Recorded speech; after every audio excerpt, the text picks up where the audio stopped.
this is a picture of the Invicta carpet factory in Braybrook. It doesn't look like this anymore. It's a bit more run down, there's graffiti. But one year, the carpet factory decided to paint all the massive walls of the carpet factory, these big doors with big murals of sheep. And the local residents who'd lived in Braybrook for 20 or 30 years, they weren't too impressed. They said, you know, this carpet factory, if they wanted to invest money into the community, they should have just given it to the sports centre or the local school. You know, what's with these murals? The migrants, on the other hand, they had a completely different reaction. They saw these murals. My father used to get my brother and I dressed up. You can see us dressed up in our best outfits. And you know, kids on Saturdays, they get taken to movies, they go to a local pool. If you live in Queensland, you go to theme parks. We got taken to the Invicta carpet factory. We walked 45 seconds out our back door to the carpet factory. And so my father took these photos. And only later in life did I realise how significant it was, because Cambodia has been stricken with, 3 decades of war, colonisation, famine, death, Holocaust. They didn't have anything called civic art. No one would ever paint the walls of a factory. So this was the most fascinating thing my father had ever seen in his life.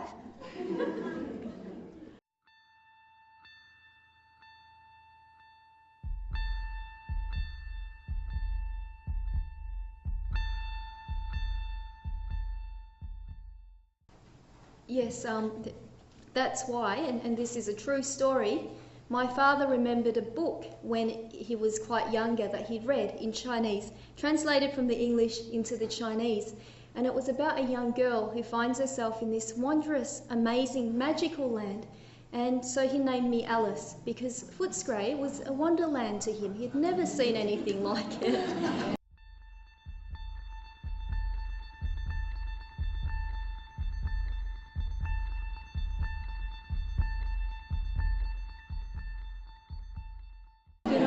When the first Cambodians first came, and we take all this for granted, me included, they had escalator lessons. If you have survived the killing fields, Cambodia back in the 1970s didn't have escalators. It was a developing country, wasn't a third world country. There was no escalators, no traffic lights.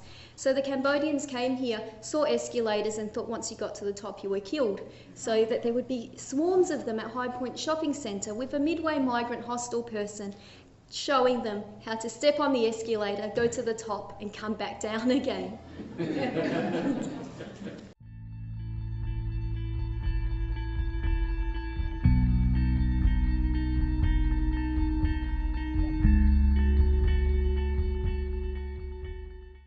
That was how it seemed back then. You know, when I was writing Unpolished Gem, and some people thought this was unusual, but I never interviewed my parents. They've told me all the stories as I was growing up, but they never told me them formally. I knew that if I'd sat my parents down and interviewed them, my book wouldn't be the tone and the manner it is. It's quite an optimistic book, and it's quite a funny book, because if I'd sat my mum down and said, "Mum, I'm going to write our family story. Can you tell me what happened so I can write it down?" She would have told me, and this is a very, very common thing, the migrant narrative of success. She would have said, "Oh yeah, we suffered a lot back in Cambodia. There were purges against the Chinese. We suffered a lot when we were in the Thai refugee camp, and then when we came to Australia, we suffered a lot because we worked for 20 years, and then, you know, we made it. We sent you to good schools, you went to university, and, you know, we're living the great Australian dream." Now, the problem with the migrant narrative of success, which is a story that I do not tell at all, not because it's common, but you lose a lot of the other little stories. Now, I grew up with my parents. I saw them in their second-hand clothes. I saw the rapture in their faces. When you tell a migrant narrative of success, you cannot put that rapture in the book. You have to make it sound much worse, much more stoic. You know, we had to wear second-hand clothes, it was so bad. You saw the pictures, it wasn't so bad. They were really proud of them. And that's something that my mother, you know, I write about her quite candidly in my book. And I was so worried. I thought, I wrote about, you know, we had some conflicts when I was growing up. My mum said, "That's all right. I had conflicts with my mum. I didn't speak to her for 2 weeks. You spoke to me."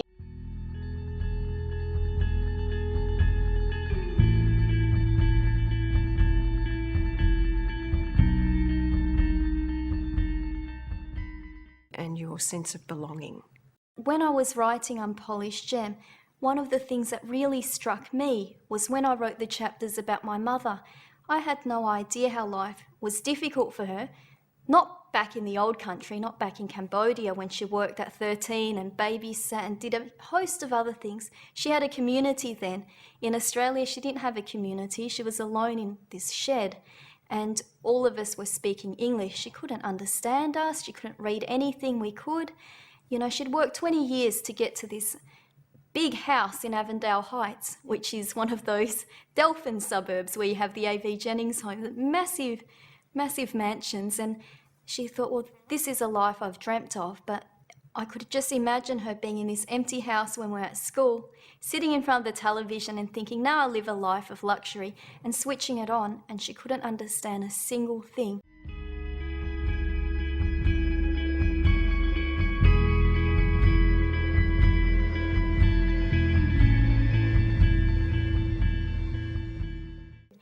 And it made me realise that perhaps words weren't so important, because she drives a car now. She's been driving for about 15 years and she can't read street signs. So she must have an incredible memory. She can drive, 1.5 hours away and know her way back home. She's had all these strategies to be able to live a very decent and a very honest and very generous life, even without words. So it probably, ironically, made me realise that words weren't as important as perhaps actions and the way a person is.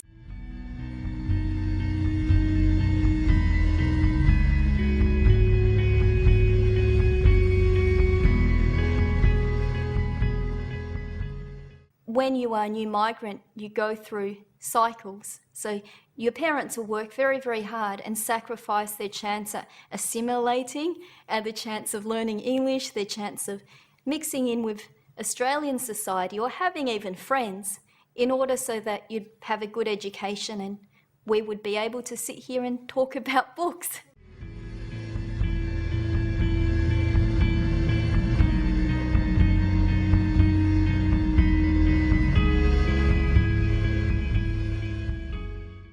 The way the sense of place came into this was I saw suddenly Footscray through the eyes of someone else, and that influenced me a lot as a writer. So two things influenced me: my father's unrelenting optimism about life, coming to Australia having survived the killing fields, and secondly, when I went to university I met a character in my book, my boyfriend Michael, who, when I took him to Footscray for the first time, his eyes almost popped out of his head because he'd come from Clunes in the countryside, and suddenly seeing this world through the eyes of someone else, someone who was dead bent on seeing your world in the most amazing light possible, it made me realise that this was an extraordinary place.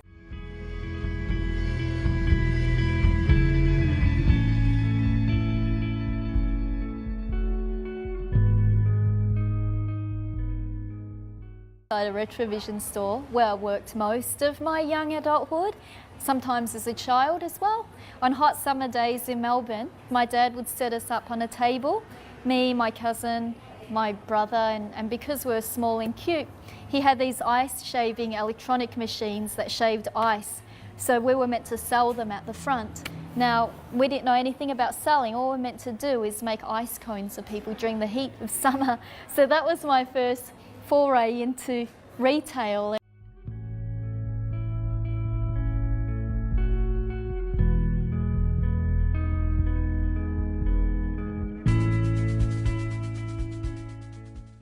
If you come from a family of migrants, Australia is the place where you're meant to assimilate, the place where you're meant to build your new life, and the place where you're meant to raise your kids to be Australians.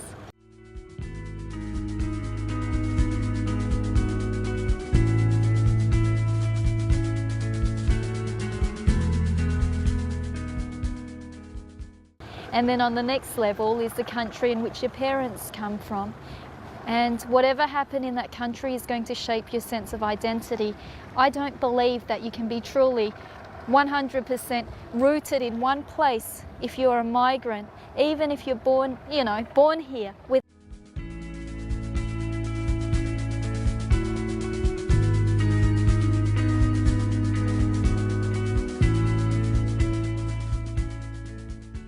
You. Writing is about getting to the heart of what it means to live, I think. Then why else would you do it if you didn't? Well, we don't see the world as it is, we see it as we are. And that's all you can do as a writer, is to see the world through your lens.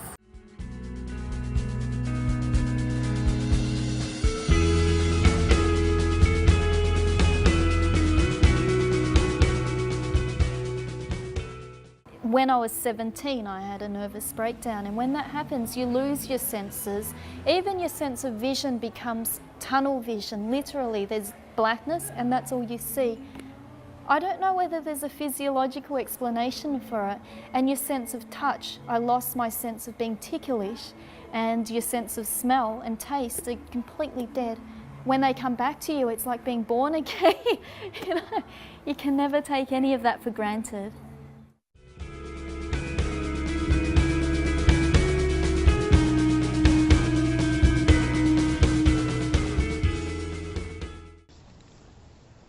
That's how we see death as Buddhists. We don't see it as a permanent state, because you have many lives to get things right. You know, if you do things wrong, obviously you try and live the best life as you can, but you know, we believe in karma, so don't get it right this life, you'll be reborn into a different life there.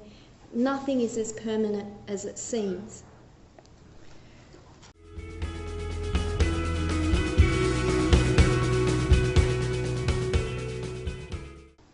The book has a lot of concentration on growing up, and one of the things that struck me was how important dolly romances were to this young girl looking to begin to understand how life could play itself out.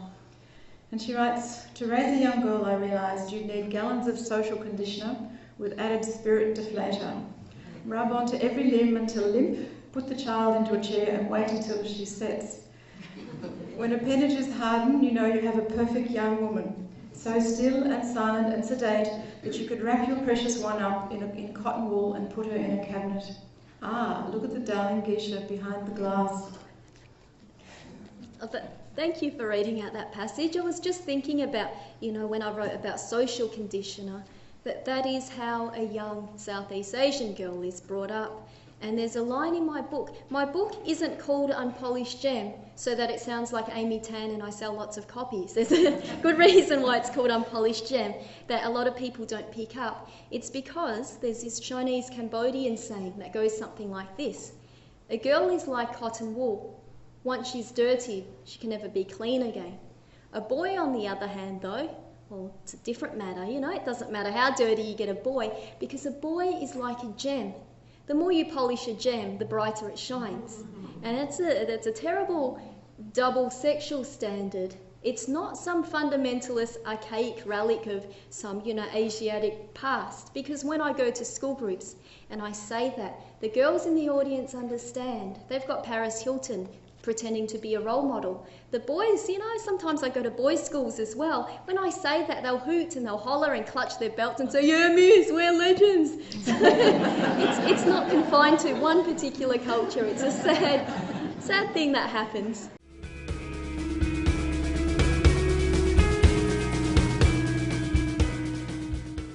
She had this expression called "diseased with love," your grandmother. What did she mean by that? Oh, that's a very good question, because my grandmother, you know, always taught me to be a proper, you know, not to move around too much and just sitting there ossifying until someone came. But it was only much later that I realised she was diseased with love, because my grandfather had two wives. She was his second wife. She wasn't his first wife. And he had a first wife in Cambodia. He was a school teacher. My grandmother came from China, and she was kicked out of China. Now, I write articles. No one kicks me out of anything. People might complain. But she wrote articles because her family sent her to school to become a teacher. And they were a peasant family. They had very enlightened views. So instead of going off and becoming a teacher, she decided to write articles in her early 20s about the landlords abusing the rights of the peasants. And so China said, "You're in big trouble, we'll get you." And so she hopped on a boat and went to Cambodia. A lot of people think Asia is exactly, you know, if you're all Asian, you're all similar culture. A Chinese person going to Cambodia is like an Australian going to Eastern Europe or going to Norway. Completely different culture, language, climate, everything. So she went to China, and that's where she met my grandfather. And he already had a wife. And his first wife, this isn't in the book, but his first wife said to my grandfather, she was very unhappy, and she said, fine, if you want to marry this wife, you have to make her carry tea to me. There's a tradition, if you carry tea to someone, you supplicate yourself before them, you kneel down before them and you carry tea and you serve them. And that's symbolic, that the first wife has the prominent position. So my grandmother did that, and then she had 10 kids with my grandfather.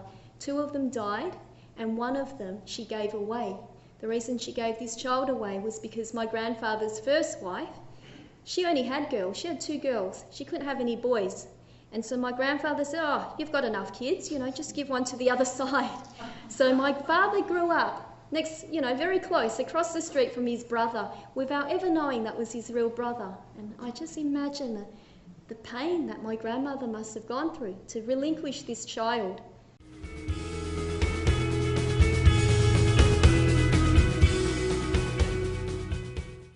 That was very true for my mother. Now, this is one thing that is quite important, and that, sometimes I talk about quite a bit because it's important to me. My mother doesn't speak English. And when I go, sometimes people ask me at writers' festivals or at library talks, Alice, you work as a writer, you work as a lawyer. Your mother's been here 28 years. She can't even speak English. They ask with the best of intentions. They don't understand that. But if you can understand that my mother only got up to grade 2 in Chinese school in Cambodia. As part of ethnic cleansing, the very first step was they closed down all the Chinese school. So she's illiterate, almost illiterate.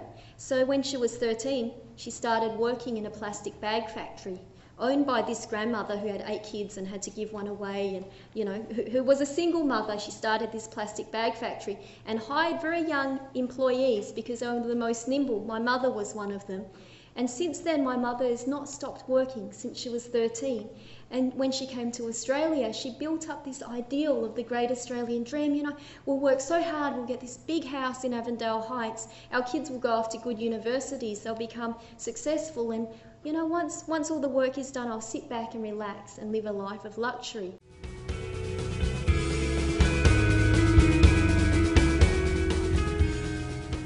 When I tell that story, I can say, if you imagine that you're an illiterate Australian, you can't read and write, and they send you off to Japan to learn Japanese, it's very difficult for you to pick up Japanese.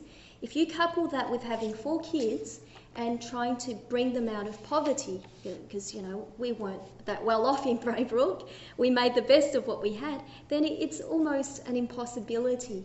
And when my sister was 5 years old, my mother was 40, and I was 17. So I used to teach my mother my sister's readers from school. Pat is a cat, and she would read the book. She would read it once. She read that book 3 times. And I thought, this is awesome. My mother is really, really learning English now. And then she threw the book away and she started to cry. And I said, Mum, you never taught us, you taught us never to give up, and you've chucked away the book and you've read it 3 times without making a single mistake. And so my mum picked the book back up again. She turned to the middle page. She pointed to a word and she said, I don't understand what this says. I don't even know what I can't read it. I've just memorised it from when you first read it to me. That's how, because she doesn't understand letters. But there are other things she can do. She can't read street signs, but she can drive long distances much better than I could. And that's an incredible thing.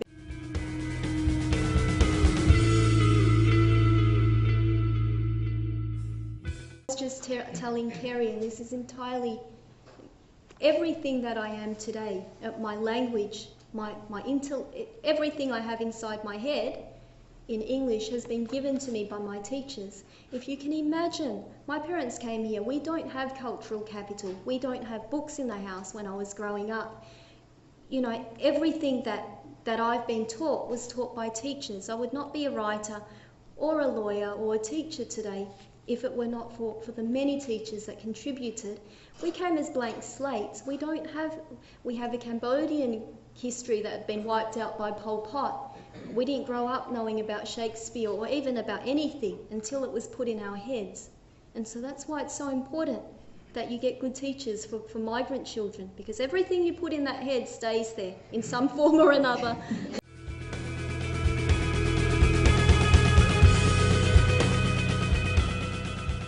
Many cultural differences.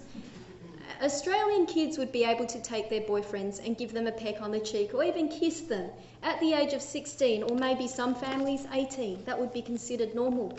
We are not even meant to hold hands until we're engaged, you know. So my parents built this massive house in Avondale Heights. It had 2 stories, and my mother was going to go out one day. They always supervised us when Michael was in the house. I was not 18 then, I was 20. I had to condense my age so that the book fitted. All the stories are true, but I was 20, you know. And my mum said, oh, I've got to go out now, you know. Make sure he doesn't go upstairs, because you know what could happen if he goes upstairs. And I said, nothing will happen. She goes, you better watch it. So anyhow, my mother went out with my sisters, drove them to their classes or something. And I said, hey, Michael, let's go upstairs. I wasn't planning to do anything untoward. I said, let's just go upstairs, because I wanted to defy my mother. And he was scared. He said, oh no, you know, your mother will come back and that'll be the end of us. They'll put you under house arrest, which they did tend to do in my adolescence. If they were unhappy with me, I'd be under house arrest, like Aung San Suu Kyi. So anyway,